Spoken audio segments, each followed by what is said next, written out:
Pertemuan 9 ini kita membahas tentang pengertian keputusan investasi, yang dimana kita ketahui bahwa investasi merupakan penanaman dana yang dilakukan oleh suatu perusahaan ke dalam suatu aset atau aktiva dengan harapan memperoleh pendapatan di masa yang akan datang.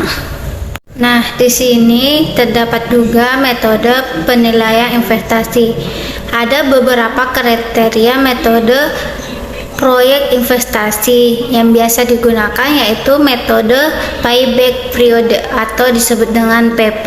Lalu ada yang kedua yaitu metode net present value atau NPV. Lalu yang ketiga ada yang namanya metode Internal Rate of Return, yaitu biasa disebut dengan IRR. Lalu yang keempat ada yang namanya metode Accounting Rate of Return atau ARR. Lalu yang terakhir yaitu metode Profitability Index atau biasa disebut PI. Nah, di sini yang pertama kita bahas dulu yaitu metode payback period atau biasa disebut dengan PP. Nah, metode payback period atau PP biasa disebut dengan suatu periode yang diperlukan untuk dapat menutup kembali pengeluaran investasi dengan menggunakan proyek atau aliran kas neto atau net cash flow, atau panjangnya waktu yang diperlukan agar dana yang tertanam pada suatu investasi dapat diperoleh kembali keseluruhannya. Nah, di sini terdapat dua proses yang biasa digunakan, yaitu pertama, jika proses setiap tahun sama, yang dimana rumusnya yaitu payback period sama dengan jumlah investasi lalu dibagikan dengan proses tahunannya.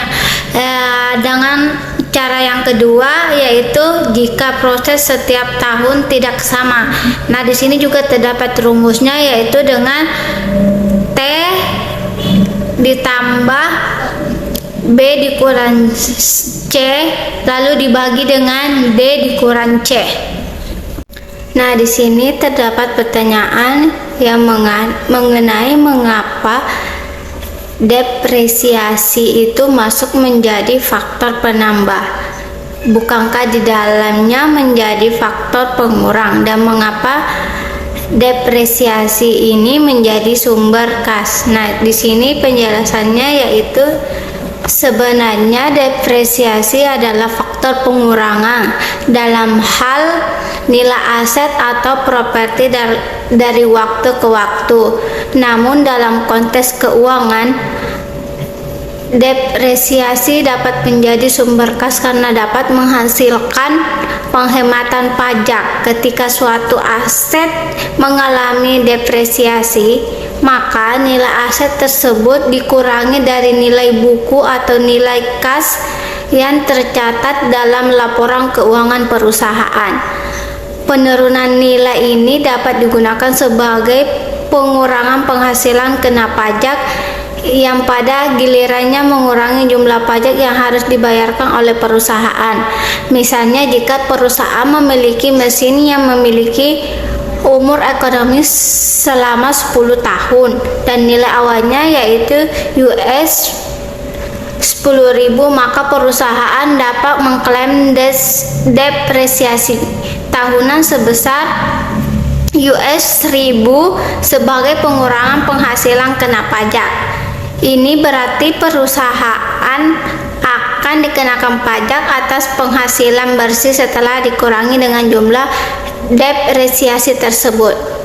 Nah, dalam hal ini depresiasi dapat menjadi sumber kas karena perusahaan dapat menghemat uang yang seharusnya dibayarkan setelah pajak. Meskipun nilai aset fisik mengalami penurunan, perusahaan ini dapat memanfaatkan depresiasi sebagai strategi pengelolaan keuangan yang menguntungkan. Namun, penting dicatat bahwa depresiasi tidak secara langsung meningkatkan arus kas perusahaan. Depresiasi ini harus mempengaruhi laporan keuangan dan pajak yang harus dibayarkan. Lalu arus kas aktual perusahaan tergantung pada faktor-faktor lain seperti penjualan, biaya operasional, dan investasinya. Di sini kita akan membahas tentang kelebihan dan kekurangan apabila kita menggunakan metode payback period. Yang pertama kita bahas dulu kelebihan payback period.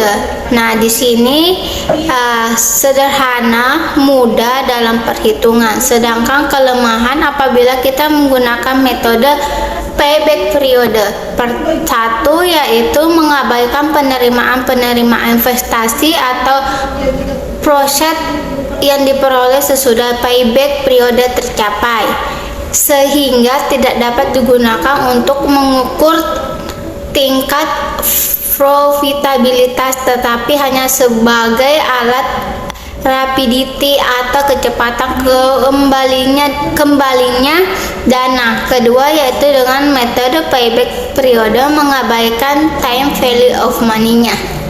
Lalu kita membahas lagi tentang metode net present value atau NPV, dan dimana kita ketahui bahwa NPV ini adalah salah satu dari teknik capital budgeting yang memperhitungkan nilai waktu uang. Di sini rumusnya yaitu NAV sama dengan VV dari profit dikurang VV dari outlay, atau NPI positif dikurang diterima jika VV arus kas lebih tinggi dari VV investasi, atau NPV negatif dikurang ditolak jika VV arus kas lebih kecil daripada VV investasi awalnya. Lalu kita membahas metode internal rate of return atau IRR, yang dimana kita ketahui bahwa tingkat bunga yang akan menjadikan jumlah nilai sekaran dari proyek yang diharapkan akan diterima sama dengan jumlah nilai sekaran dari pengeluaran modal. Nah, di sini langkah-langkah apabila kita ingin menghitung IRR, yaitu pertama kita menghitung VV arus kas yang dihasilkan usulan proyek investasi dengan menggunakan tingkat suku bunga yang dipilih sembarangan. Lalu dibandingkan dulu hasil perhitungan antara poin 1 di atas dengan jumlah investasinya. Lalu jika hasilnya negatif, coba dengan suku bunga yang lebih rendah. Dan apabila jika hasilnya positif, coba dengan suku bunga yang lebih tinggi. Lalu kita membahas tentang metode accounting rate of return atau biasa disebut dengan ARR, yang dimana di sini terdapat 3 metode sebelumnya berdasarkan diri pada proyek atau outlay. Maka metode ARR berdasarkan diri pada keuntungan yang dilaporkan pada laporan rugi laba. Nah, di sini terdapat kelebihan apabila kita menggunakan metode ARR, yaitu sederhana dan mudah dimengerti. Sedangkan kekurangannya yaitu tidak memperhatikan time value of money, lalu menitikberatkan pada masalah akunting dan kurang memperhatikan data cash value dari investasi yang bersangkutan. Lalu di sini dia merupakan pendekatan jangka pendek. Selain itu kurang memperhatikan panjangnya jangka waktu investasi. Di sini terdapat rumus perhitungan, yang dimana apabila kita ingin menghitung accounting rate of return atas initial investment,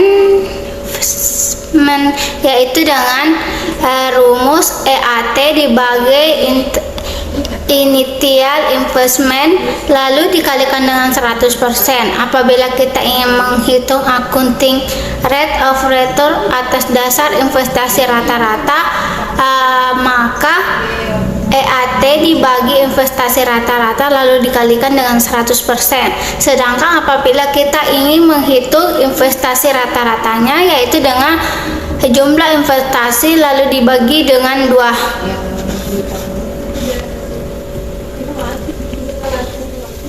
Nah, di pembahasan terakhir ini kita membahas tentang keputusan, dan apabila kita memilih salah satu dari beberapa usulan investasi, maka yang dipilih adalah investasi yang dapat menghasilkan accounting rate of return yang paling besar. Dan jika AR lebih besar daripada minimum accounting rate of return, maka usulan investasi dapat diterima. Izinkan ku